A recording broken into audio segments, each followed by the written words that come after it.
Tonight, we follow Sage Blackthorn, the pack's legendary hunter who spent 3 years proving her worth, only to have her dreams shattered by 3 words. Females don't lead, but when humiliation drives her into enemy territory, she discovers that betrayal can be the key to unlocking power she never knew she possessed. This is a story of forbidden loyalty, of choosing between the family that rejected you and the enemy who sees your true worth, where love blooms in the space between vengeance and forgiveness, and where the greatest battles are fought not with claws and fangs, but with the courage to become who you were always meant to be. If you're ready to feel every heartbeat, every betrayal, every impossible kiss that changes everything, hit subscribe and let the story begin. The morning mist clung to ancient pine needles like the ghosts of forgotten promises as Sage Blackthorn stepped across the border that had defined her entire world. Behind her, 3 years of perfect hunts, of loyalty that ran deeper than blood, of a pack that had been her everything.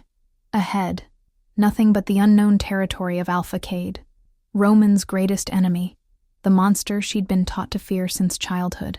The territorial markers carved deep into oak bark seemed to pulse with warning, but Sage's heart beat steadier than it had in days. 18 hours ago, I had a home, she thought, her fingers tracing the fresh wounds on her palm where her claws had dug deep during last night's humiliation. 18 hours ago, I believed loyalty meant something. The memory hit her like a physical blow, Roman's laughter echoing through the great hall as he dismissed her challenge for beta position. Not with anger, not with consideration, but with the casual cruelty of someone swatting away an insect. The sound of approaching paws made her muscles tense, but she didn't run.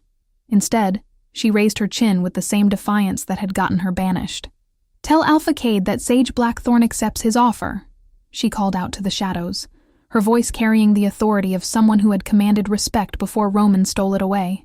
The irony wasn't lost on her. She was surrendering to the enemy to reclaim the dignity her own alpha had destroyed. Through the trees, golden eyes observed her with an intensity that made her skin prickle. Somewhere in those depths, she sensed not the savage hunger Roman had always described, but something far more dangerous: recognition. As if Cade had been waiting for this moment, for her to finally see that the cage she'd been living in had always been unlocked. She'd simply never had the courage to open the door. "Show yourself, coward," Sage whispered to the watching darkness, but her words carried more exhaustion than challenge. The events of the previous night replayed in her mind like a wound that wouldn't stop bleeding. Marcus lying cold on the stone altar, his sacrifice dismissed so Roman could install Derek, his worthless nephew, as beta. 3 years of bringing food to the pack's table, of protecting their borders, of earning respect through blood and sweat, erased by genetics and politics. A figure emerged from the tree line with predatory grace. But it wasn't Cade. The woman before her bore scars like badges of honor across her arms and throat, her silver hair braided with small bones that clinked softly as she moved. "I'm Zara, beta of this territory," she announced, circling Sage with the fluid motion of a natural warrior. "Roman send you to spy on us? Or are you finally smart enough to know a sinking ship when you see one?" "Roman didn't send me anywhere," Sage replied, meeting Zara's calculating gaze without flinching. "He made it very clear that females don't belong in leadership, so I decided to find a pack that disagrees." The words tasted like freedom and ash in equal measure. How many nights had she dreamed of proving herself worthy of Marcus's legacy, only to discover that her gender made her inherently unworthy in Roman's eyes? Zara's laughter was sharp as winter wind, but not unkind. 3 females hold leadership positions in our pack, including me. Strength speaks louder than biology here. She gestured toward the deeper forest where ancient trees formed cathedral-like corridors. But strength comes in many forms. The question is, which kind are you willing to embrace, and which are you prepared to abandon? As they walked deeper into territory that smelled of pine resin and something wilder, something that sang to parts of Sage she'd always kept leashed, she realized she was crossing more than just geographical boundaries. Each step took her further from the woman who had begged for scraps of recognition, and closer to someone she'd never had the courage to become. The clearing opened before them like a secret the forest had been keeping, circular and perfect, bounded by standing stones that hummed with energy older than memory. At its center stood a man who rewrote every assumption Sage had ever held about monsters. Cade moved with the fluid confidence of someone who had never doubted his place in the world, his dark hair catching silver threads of afternoon light. When his golden eyes met hers, she felt something shift in her chest. Not just attraction, though the pull was immediate and devastating, but recognition of something deeper. "You're not what I expected," she thought, and realized she'd spoken aloud when his mouth curved into a smile that held shadows and starlight in equal measure. "I could say the same about you, Sage Blackthorn." Her name rolled off his tongue like he'd been saying it for years, like it belonged in his mouth. The legendary hunter of Roman's pack, the woman who brought down the great stag of Winter's End single-handedly, the one who saved 3 pups during the blizzard that killed 12 warriors. His voice dropped to something almost reverent. The one who should have been Beta 3 years ago, when Marcus first recommended you. The world tilted. Marcus he never said. Sage's voice fractured, as pieces of a puzzle she hadn't known she was solving clicked into place. "How do you know about that?" "Because I've been watching your pack for longer than you might imagine. I know Roman promised Derek the position before Marcus's body was cold. I know you've been tracking our borders for months, studying our patterns, trying to understand how we move, how we hunt, how we think." Cade stepped closer, and Sage caught his scent, cedar and rain, and something indefinably wild that made her want to either run or surrender completely. "I also know that you tracked us perfectly, never once alerting our patrols, because you're exactly as brilliant as the stories claim." "He sees me," Sage realized with a shock that traveled from her heart to the tips of her fingers. "Not what I could be, not what I should be, who I am right now." The recognition was terrifying and intoxicating, a drug she'd never known she was starving for. "I'm offering you what Roman was too blind to give," Cade continued, his voice carrying the weight of absolute certainty. "Beta position, respect of the pack, the chance to lead according to your own vision, rather than his fears." His eyes searched hers with an intensity that made her feel exposed and seen in ways that had nothing to do with physical vulnerability. "But I won't lie to you. This isn't charity, Sage. I need someone with your skills, your knowledge, your ability to see beyond the obvious. The question is, are you ready to stop begging for what should have been freely given?" Sage stared at the hand Cade extended. Strong, scarred from countless battles, but steady as stone. In his eyes, she saw not the manipulation she'd grown accustomed to from Roman, but something far more dangerous, genuine belief in her capabilities. The silence stretched between them like a held breath, filled with the weight of a decision that would reshape not just her future, but her understanding of who she had always been meant to become. "If I take his hand, there's no going back," she thought, remembering Elena's tear-stained face as she'd begged Sage not to leave. Elena, who had shared every hunt, every small victory, every midnight conversation about dreams too large for Roman's narrow vision of female ambition. But Elena had also stood silent in the great hall when Roman's laughter cut Sage to the bone, loyalty to the pack overriding loyalty to friendship.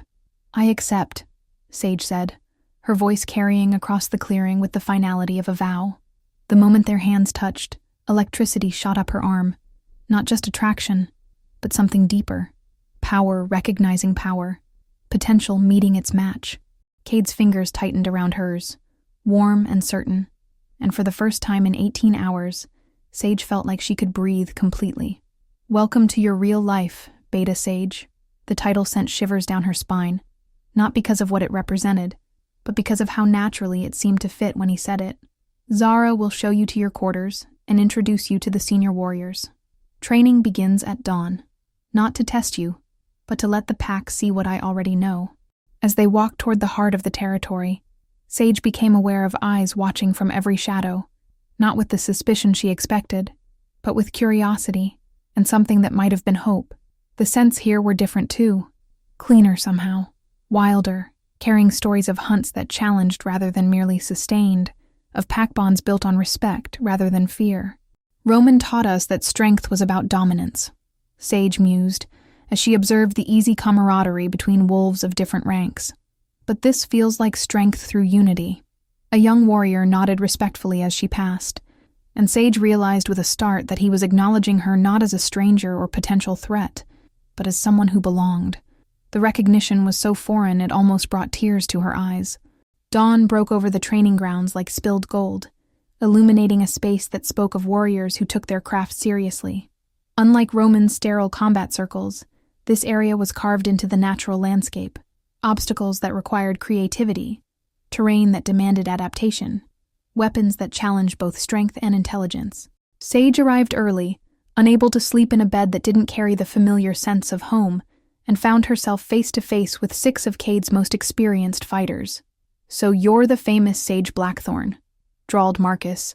Not her Marcus, but a lean warrior with scars that told stories of survival against impossible odds. Roman's cast-off. "Hope you fight better than you follow orders, because here, we don't carry dead weight, regardless of what Alpha promises." The challenge hung in the air like smoke, and Sage felt something shift in her chest. Not anger, but anticipation. They want to see what I'm made of, not who I used to sleep with, not what family I come from, not what political favors I might owe, just what I can do. The freedom of it was intoxicating. "Choose your weapons," she said simply, beginning to stretch with the fluid grace of someone who had trained in darkness to avoid Roman's mockery. "Or would you prefer I handicap myself to make it fair?" What followed was not just combat, but education. Sage moved through the 6 warriors like water through stone, not dominating through brute force, but dismantling their attacks with precision that spoke of countless hours studying motion, timing, weakness. When the last warrior yielded, breathing hard but grinning with the respect of someone who had been thoroughly schooled, Sage wasn't even winded.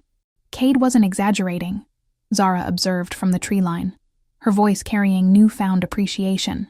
"You don't just fight like a beta, you think like one. Every move calculated not just for victory, but for teaching.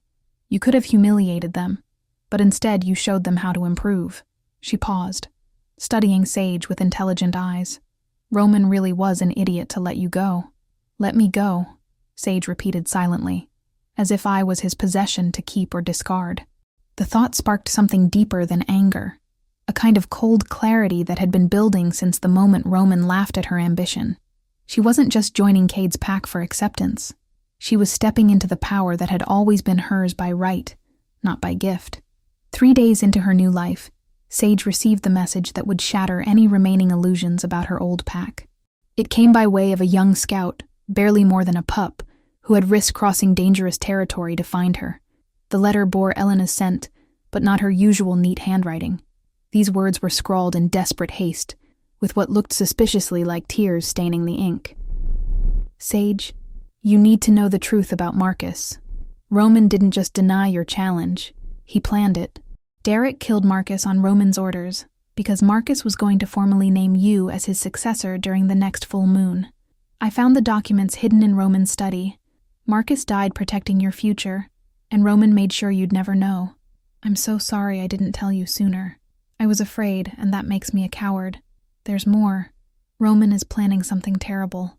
Please be careful. Elena." The paper trembled in Sage's hands as the world reshuffled itself around this new, devastating truth. Marcus hadn't just been a mentor who died in battle. He had been murdered specifically to prevent her ascension. Every moment of grief she'd felt for his heroic sacrifice was built on a lie, and the betrayal cut deeper than Roman's dismissal ever could. "He killed Marcus to stop me," she whispered to the empty forest, her voice breaking on words that rewrote 3 years of mourning. "Everything I believed about honor, about pack loyalty, about earning respect through service, it was all manipulation. The rage that followed wasn't the hot fury of the Great Hall, but something colder and infinitely more dangerous." Cade found her an hour later, seated on a fallen log beside the stream that marked the eastern border, the letter clutched in white-knuckled fists. He didn't ask questions, simply settled beside her with the patient stillness of someone who understood that some pain needed space to breathe before it could be shared. "Marcus was going to name me his successor," Sage finally said, her voice hollow with the weight of stolen futures. "Roman had him killed to prevent it. 3 years I mourned a hero's death, when what I should have been mourning was murder." She looked up at Cade, and he saw something new in her eyes. Not just hurt, but a kind of crystalline determination that transformed grief into purpose. "I thought I was running from rejection. Turns out I was escaping assassination." Cade's jaw tightened, golden eyes flashing with something predatory. "Roman's afraid of you. He always has been. The question is, what are you going to do with that knowledge? His voice carried the promise of support for whatever path she chose, whether it led to justice or vengeance. The War Council convened at midnight, in a chamber carved directly into the living rock beneath the ancient oak that marked the heart of Cade's territory.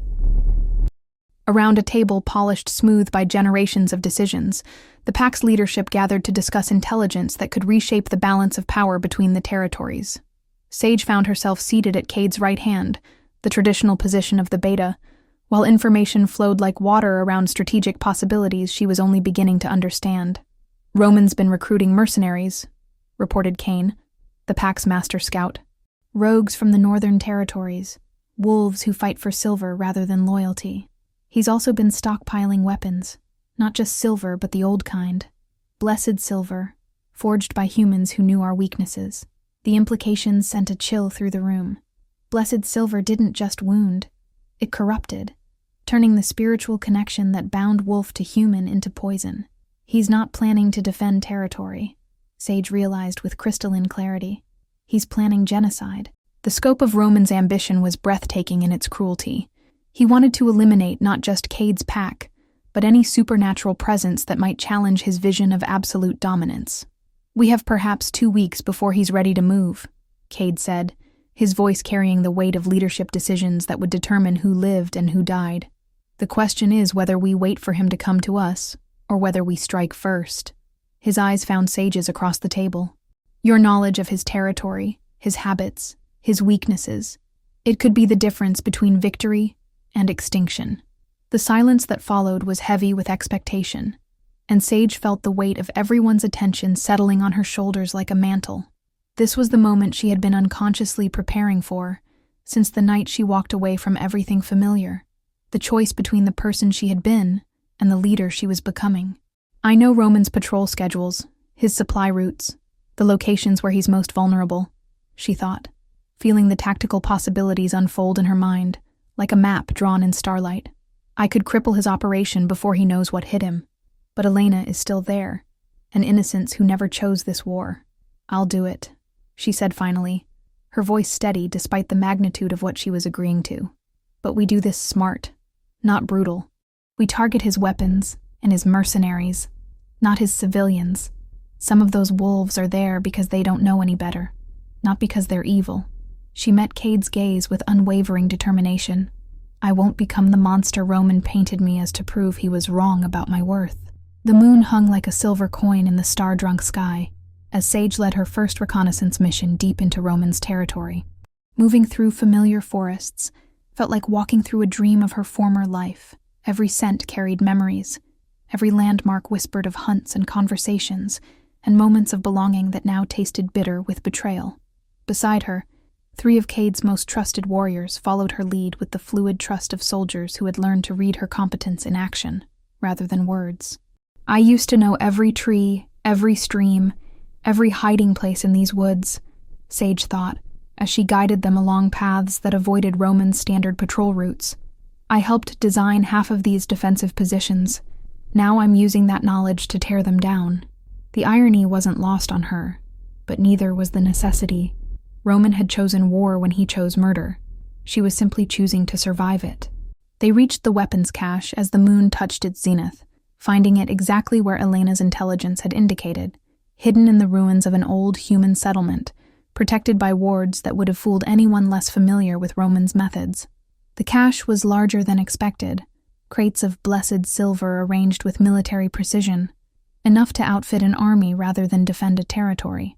He's not planning to conquer your pack, Sage whispered to her companions, her voice tight with dawning horror.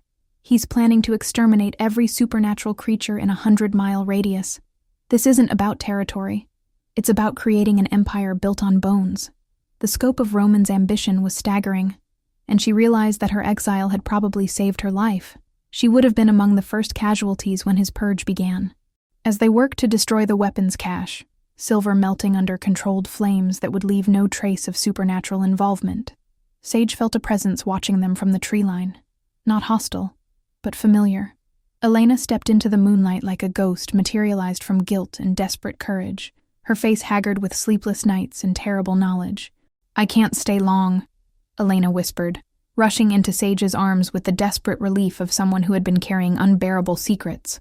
Roman suspects I've been passing information.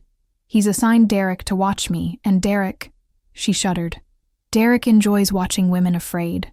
I think he knows I helped you escape, and he's waiting for Roman to give him permission to make me pay for it. The protective fury that roared through Sage was immediate and consuming, threatening to override the careful planning that had gotten them this far. Elena is in danger because of me, because I trusted her with the truth about Roman's betrayal. The weight of responsibility settled over her like armor, heavy but necessary. The decision came to Sage with the brutal clarity of winter dawn. She couldn't save Elena and complete the mission, but she could give Elena the tools to save herself. Working quickly while her warriors maintained watch, Sage pressed a small silver knife into Elena's trembling hands. Not blessed silver that would burn, but pure metal that would cut cleanly and leave no supernatural trace. Listen to me carefully, Sage said, her voice carrying the authority she had never been allowed to use in Roman's territory. Derek is dangerous, but he's also predictable. He likes his victims helpless and afraid. Don't give him either.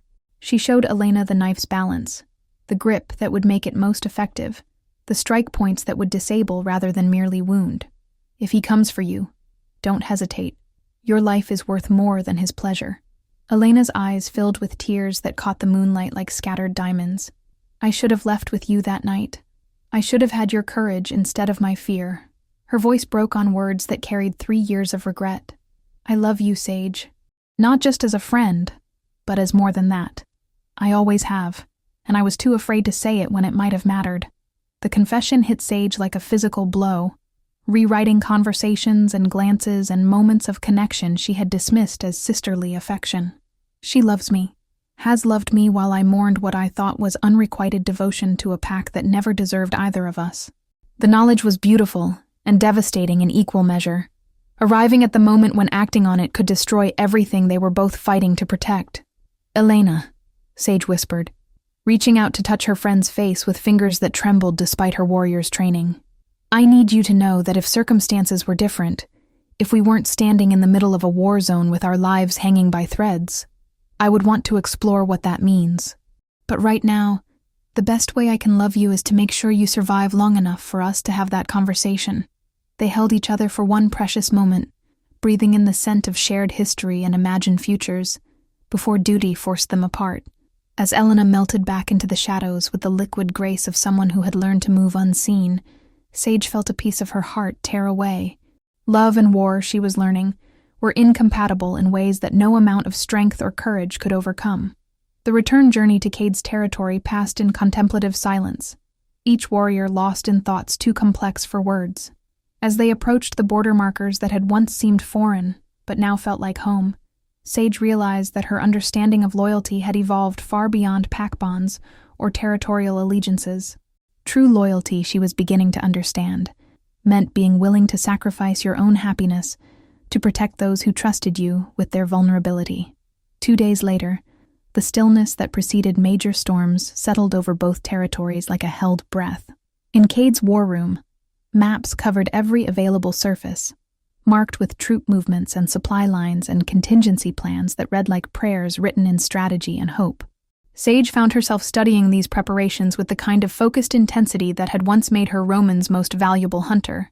But now she was hunting for weaknesses in defenses, rather than tracking prey through forests. In 48 hours, everything I've ever known will be either dead or transformed, she thought, watching Cade coordinate final preparations with the quiet competence of someone who had never lost a battle he truly cared about winning.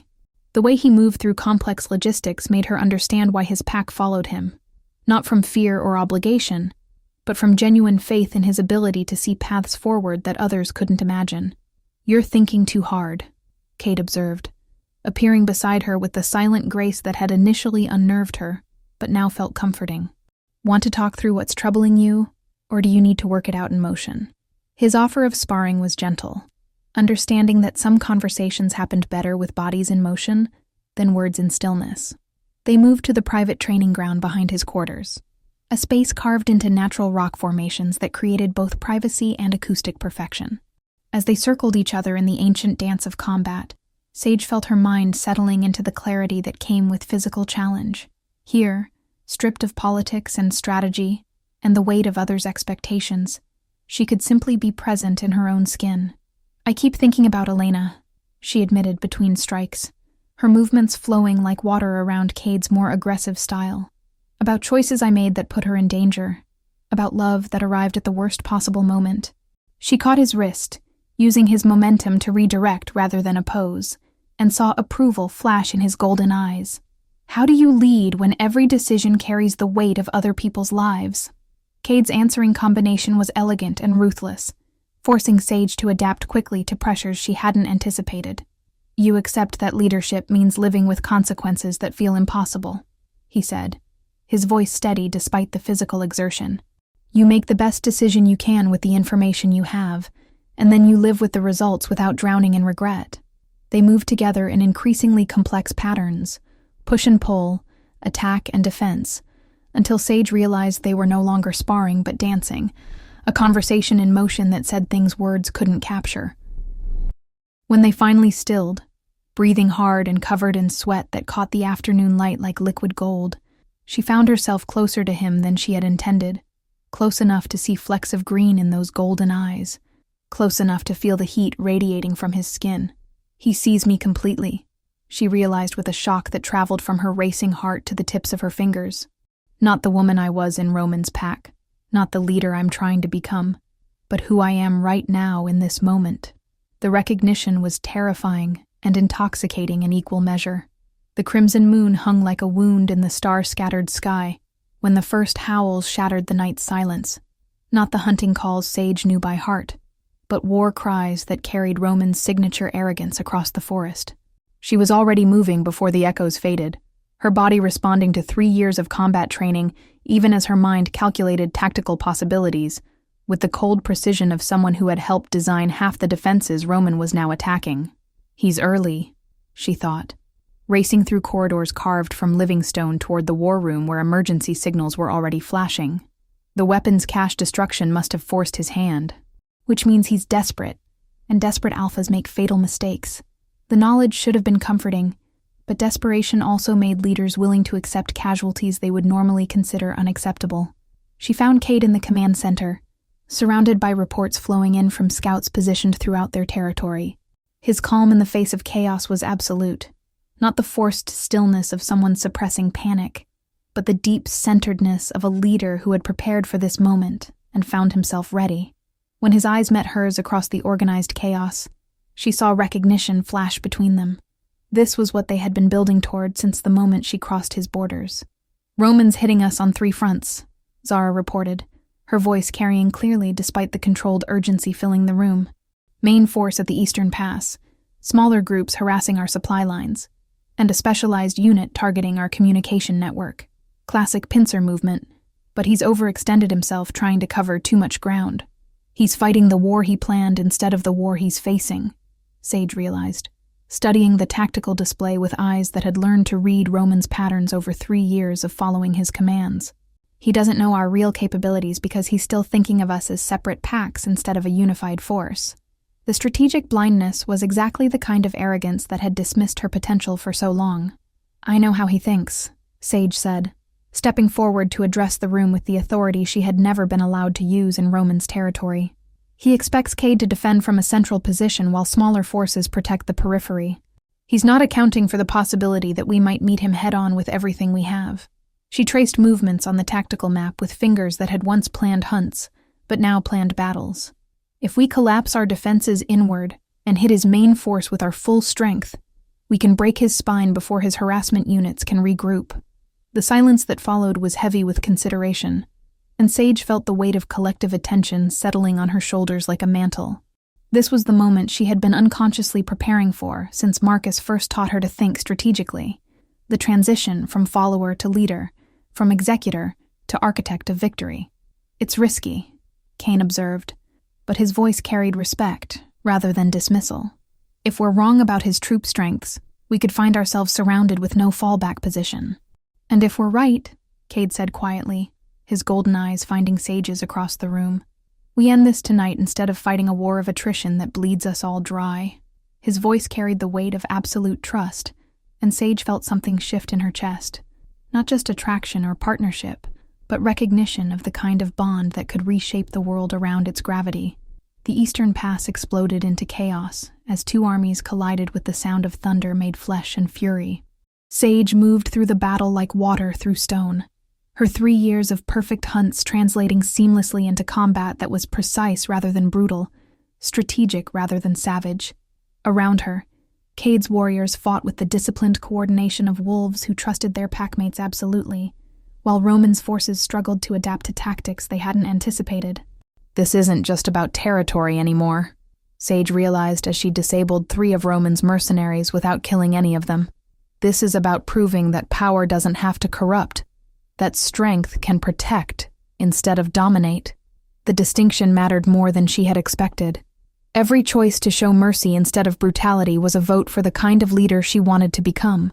Through the controlled chaos of battle, she caught sight of Roman himself, advancing through his own lines with the casual arrogance of someone who had never doubted his own invincibility. He wore armor that gleamed with blessed silver, protection that would make him nearly untouchable to normal wolves, and his movements carried the fluid confidence of an alpha who had built his power on the bones of anyone who challenged him. But beside him, dragged along by chains of silver that burned even through thick gloves, was Elena, bruised, bloodied, but alive and conscious, her eyes scanning the battlefield with the desperate hope of someone looking for rescue or revenge in equal measure. The sight hit Sage like a physical blow, transforming tactical analysis into personal fury that threatened to override 3 years of disciplined training. He brought her as bait, she understood with crystalline clarity. He knows I'll try to save her, knows it will make me vulnerable, predictable. He's counting on love making me stupid. The manipulation was exactly the kind of psychological warfare Roman excelled at, turning genuine emotion into tactical weakness. Sage! Cade's voice cut through the battle noise, and she turned to find him fighting his way toward her, golden eyes blazing with protective fury. It's a trap. He wants you to break formation, wants to isolate you from support. His warning was tactically sound and emotionally devastating. Saving Elena might require sacrificing the battle, and losing the battle meant everyone died. The choice crystallized with brutal clarity. The woman she loved versus the pack that had become her real family. Personal loyalty versus strategic necessity. The heart versus the head.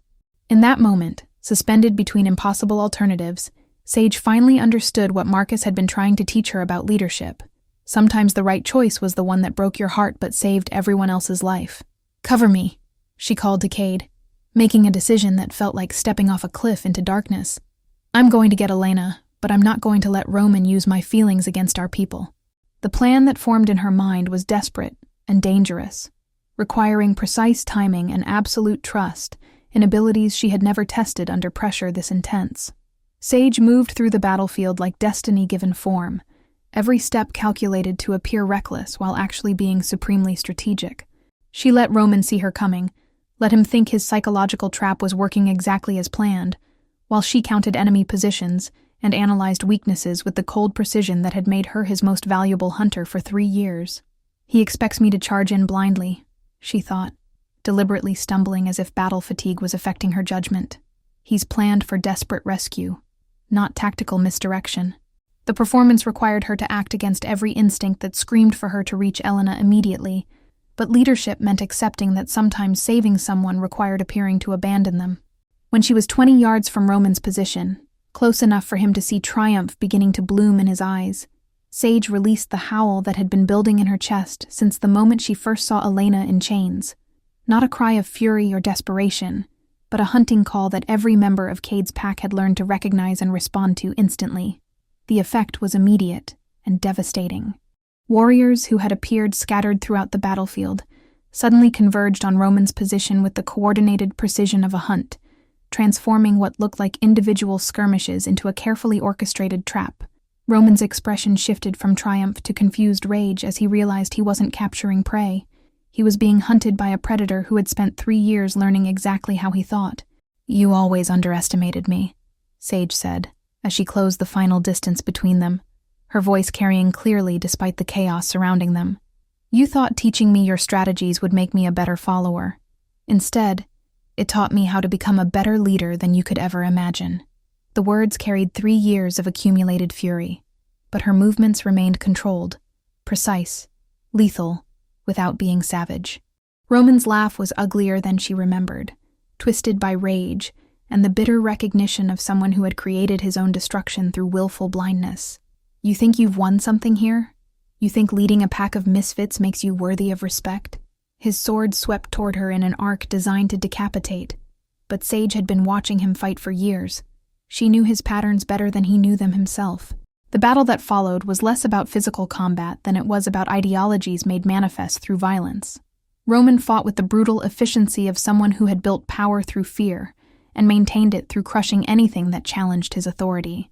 Sage fought with the fluid adaptability of someone who had learned that true strength came from protecting rather than dominating, from inspiring rather than intimidating. "I'm not trying to prove I'm stronger than him," she realized as she turned his own momentum against him, using technique instead of raw power to gain advantage. "I'm trying to prove that his way of thinking is obsolete." Every move she made was calculated not just for tactical advantage, but for demonstrating that leadership could be based on something other than fear. When Roman finally fell, disarmed and pinned but alive, Sage felt no triumph, only the exhausted relief of someone who had finally closed a chapter of their life that had been written in pain and disappointment. Around them, the battle was ending as Roman's forces recognized that their leader had been defeated by someone they had been taught to dismiss as inherently inferior. In the silence that followed Roman's defeat, Sage knelt beside Elena's broken form, silver chains smoking as she broke them with hands that shook despite their steady strength. Elena's eyes fluttered open, focusing with difficulty on the face that had haunted her dreams for weeks of captivity and torture. And when recognition dawned, her smile was radiant enough to make the red moon pale by comparison.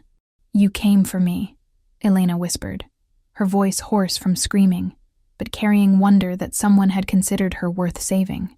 "Even though it could have cost you everything, you came."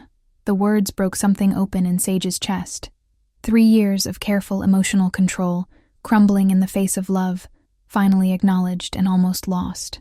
"Always," Sage replied, gathering Elena into her arms with infinite gentleness, mindful of injuries that spoke of Derek's particular cruelties.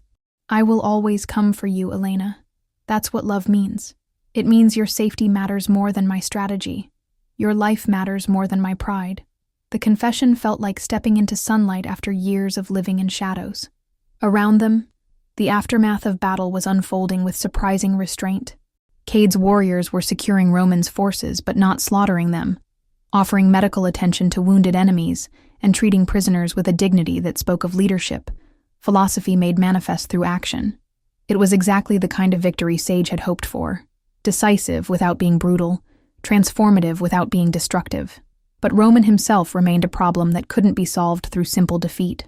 As former alpha of the largest pack in the region, his fate would send a message that rippled through every supernatural community for hundreds of miles. Execute him, and she would become the kind of leader who ruled through fear. Exile him, and he might return with allies who shared his vision of dominance through destruction. There has to be a third option, Sage thought, studying the man who had shaped so much of her life through his failings. Something that serves justice without compromising the principles I'm trying to build this new world on. The answer, when it came, was as elegant as it was unexpected. "Roman," she said, approaching his position where he knelt under guard, blood seeping from wounds that would heal, but pride that might never recover. "I'm offering you a choice that's more than you offered Marcus, more than you offered me." Her voice carried the authority of absolute victory, but tempered with something he had never learned to recognize, mercy that came from strength rather than weakness. "You can accept exile and live as a rogue, always looking over your shoulder for enemies who remember what you did to gain power. Or you can stay, accept a position as a warrior under my leadership, and learn what it means to serve something larger than your own ambition." The offer sent shocked murmurs through both armies. Such mercy was unprecedented and dangerous if Roman chose to abuse it. Roman's eyes blazed with fury and humiliation, but underneath, Sage saw something else. Exhaustion, perhaps, or recognition that his old path had led only to destruction. "You would trust me?" he asked, his voice carrying genuine confusion. "After everything I've done, everything I've cost you, I trust that you're intelligent enough to recognize when you've lost completely," Sage replied with calm certainty. "And I trust that even someone as stubborn as you can learn new ways of thinking when the alternative is spending the rest of your life alone." It was a gamble that could backfire spectacularly, but it was also the kind of leadership choice that could reshape how power was understood throughout their world. 6 months later, Sage stood on the eastern ridge that had once marked the boundary between enemy territories, watching sunrise paint the forest in shades of gold and possibility. Below her, wolves from both former packs worked together to build something unprecedented, not just a merged territory, but a new model of leadership based on merit rather than gender, cooperation rather than dominance, growth rather than mere survival. The changes had been neither easy nor automatic. Roman had accepted her offer of redemption, though his pride struggled daily with taking orders from someone he had once dismissed as inherently inferior. Elena had chosen to remain in the pack, rather than return to her birth territory, her relationship with Sage deepening into something that felt as natural as breathing and as powerful as storms. And Cade had surprised everyone, including himself, by proposing a leadership structure that had never been attempted in recorded werewolf history. Co-alphas, Sage mused, remembering the night he had suggested they lead together rather than maintaining traditional hierarchical structures. 2 leaders with equal authority, making decisions through consensus rather than dominance. The concept had been revolutionary enough to attract attention from packs across 3 states, some seeking to join them, others coming to challenge what they saw as dangerous innovation. "Regrets?" Cade asked, appearing beside her with the silent grace that had once unnerved her but now felt like coming home. His presence carried the comfortable warmth of someone who had seen her at her worst and chosen to love her anyway, who had watched her reshape the foundations of their world and offered his own power to support her vision. "None that matter," Sage replied, leaning into his warmth while watching Elena emerge from the forest below, leading a hunting party that included 3 former enemies who had chosen integration over exile. "Sometimes I wonder what Marcus would think of what we've built here, whether he would recognize the woman I've become." "He'd be proud," Elena called from the path below, having approached close enough to hear their conversation. "Marcus always said you had the heart of a true leader. It just took the right circumstances to let it show." She climbed the ridge with easy grace, settling beside them in a comfortable triangle that spoke of relationships negotiated through honesty rather than jealousy. The 3 of them sat in companionable silence, watching their transformed world wake up to possibilities that would have been unimaginable a year ago. In the distance, Roman could be seen training young warriors, his methods tempered by hard-won humility, but his tactical knowledge invaluable to the pack's security. Derek had not survived the battle. His cruelties had finally caught up with him when he chose to fight rather than surrender, but his death had felt like closing a book rather than writing tragedy. This is what victory actually looks like, Sage realized with quiet satisfaction. Not the destruction of enemies, but the transformation of the systems that created enemies in the first place. It was messier than the clean narratives of traditional conquest, more complex than the simple satisfactions of revenge, but infinitely more sustainable than cycles of dominance and rebellion. "The Northern Packs are sending envoys next month," Cade mentioned, his voice carrying the easy confidence of someone discussing weather rather than potentially dangerous political negotiations. "They want to see if our model can be replicated, or if we're just an anomaly that will collapse under its own contradictions." "Let them come," Sage said, feeling the strength of certainty settle deep in her bones. "We'll show them that power shared is power multiplied, that leadership based on respect creates stronger bonds than leadership based on fear." She stood, stretching muscles that carried no tension, because she no longer fought against her own nature, and smiled down at the 2 people who had helped her understand what love could accomplish when it was built on mutual respect rather than desperate need.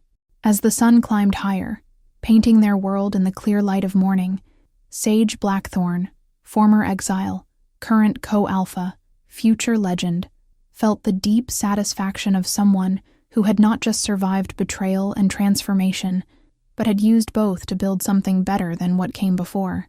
The howl that rose from her throat was answered by dozens of voices throughout the forest, a harmony that spoke of home found, family chosen, and power claimed not through conquest, but through the revolutionary act of refusing to become what others expected her to be. In a world where strength had always meant dominance, Sage proved that true power lay in the courage to transform not just herself, but the very foundations of what leadership could become. Love, loyalty, and justice had not just survived the test of war. They had emerged as the building blocks of a future worth fighting for.